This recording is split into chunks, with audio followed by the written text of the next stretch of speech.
Hey guys, welcome back to my channel. Today we're going to be talking about the three courses of a river, and while courses sound delicious, not so much in this case.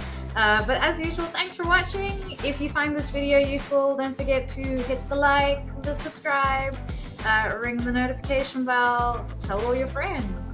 And yeah, let's get started.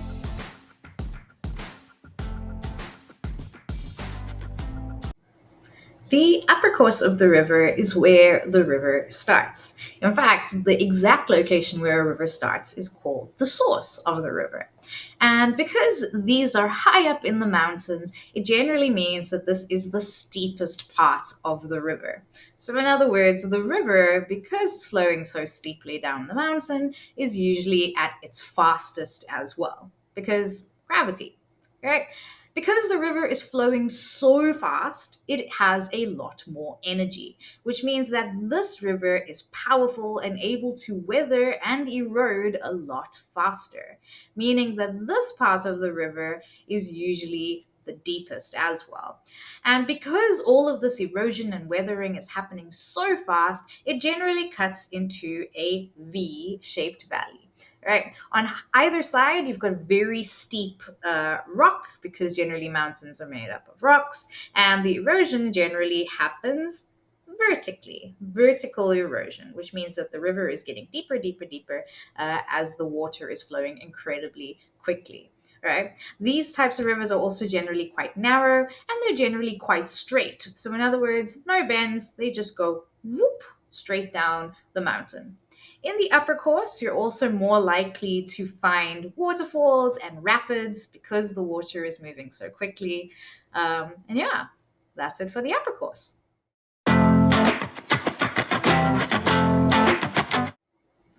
The upper course was now the steepest part of your river, but now as we're moving into the middle course, it gradually starts to get less steep. And so these areas are gently sloping. Not incredibly flat, but gently, gradually getting to a flatter area. Now, because it is no longer going very steep, the water is starting to slow down. It's not completely slowed down, but it's losing energy as it's flowing down the river. And so, not as much load is picked up. So, weathering and erosion is happening a lot slower. In fact, not only do we have vertical erosion, we now have a more lateral erosion, which means that the river isn't only getting steeper, it's also getting wider. So the narrow path of the river in the upper course is now starting to get a little bit wider, right? And so these kinds of valleys are not V-shaped valleys, these become more U-shaped. So you don't have the steep sides on each side, it's more wider and a lot more lazy. Right. And when this is happening, the river will start to bend. And these bends in a river are called meanders. Meanders are formed because of erosion that is happening on the outside of the bend and deposition that's happening on the inside. So as the river is flowing, it's taking away some of the soil on the outside of the river and it's dropping it off on the inside. And if you have a look on the diagram on that side, or that side, I'm not sure which way we are, you will see that on the inside of a lot of the bends of the rivers, there's almost like a little beach strip there, and that's where all of the sand is being deposited and dropped.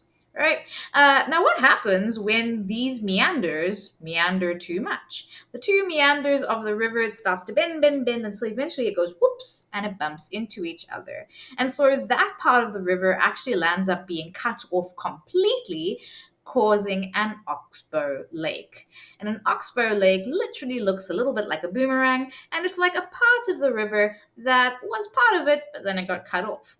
Right? Sometimes these rivers start to evaporate and the water kind of no longer stays there, and that is what we call an oxbow scar. So a oxbow lake that was there, but it's not left there anymore. It's just a scar.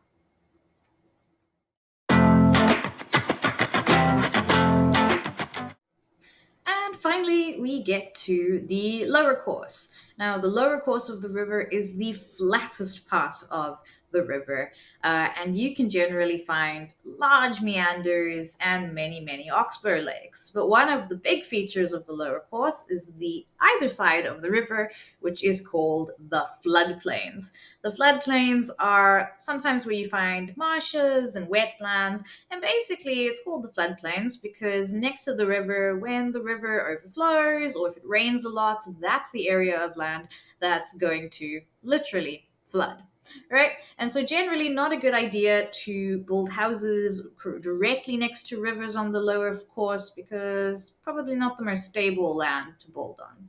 Right? In the lower course, you can also find some features like a braided stream where all of the sand that the river has been carrying is starting to get dropped because on the lower course, it is the laziest part of the river, the slowest part of the river. And so it starts to drop everything that it picked up when it was very, very powerful.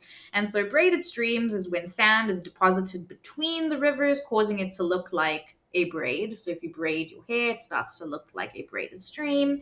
You can also find things called deltas, which looks like a tree in the picture that I found, but basically tributaries that fan off into the last bit of the river. And then finally, you find the river mouth. And the mouth is where the river meets the sea. And that, ladies and gentlemen, is the three courses of a river. And as usual, thank you guys so much for watching. Hope this video helps you out with any tests or exams coming up soon. And as I said earlier, don't forget to like, subscribe, ring the notification bell, send this to all your friends. And yeah, thanks so much for watching. Catch you on the flip side. Ciao!